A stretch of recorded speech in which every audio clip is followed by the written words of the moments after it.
Koungou, la plage de Barakani n'a plus tout à fait le même visage.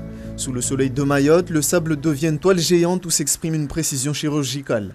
Chaque trait est maîtrisé, chaque ombre calculée, une virtuosité qui stoppe net les promeneurs. Qu'ils soient de passage ou habitués du quartier, personne ne reste indifférent face à ces tracés qui surgissent du sol. À chaque fois que je passe par là, je le retrouve en train de dessiner. Je le suis même sur les réseaux sociaux. Je trouve qu'il dessine super bien. Pour parvenir à ce niveau de réalisme, Patterson Kofi a dû adapter ses outils.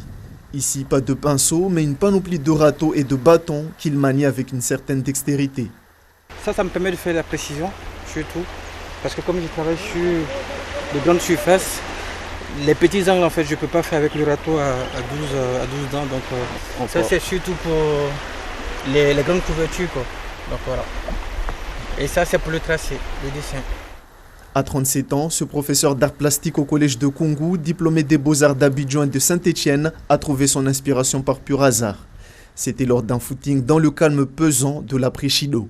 Ça va commencer par un footing, sauf que vous aurez remarqué qu'au niveau du Congo, on a beaucoup de hauteur et que de hauteur, on pourrait voir la plage. Donc, avec mon bâton de randonnée, j'ai tracé, c'est parti en fait.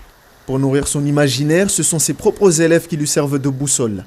Ils lui ont fait découvrir les pépites de la scène musicale locale, de Zili à Biamson en passant par De Squat. Ces artistes deviennent alors ses modèles, une manière pour lui de leur rendre hommage sur le sable.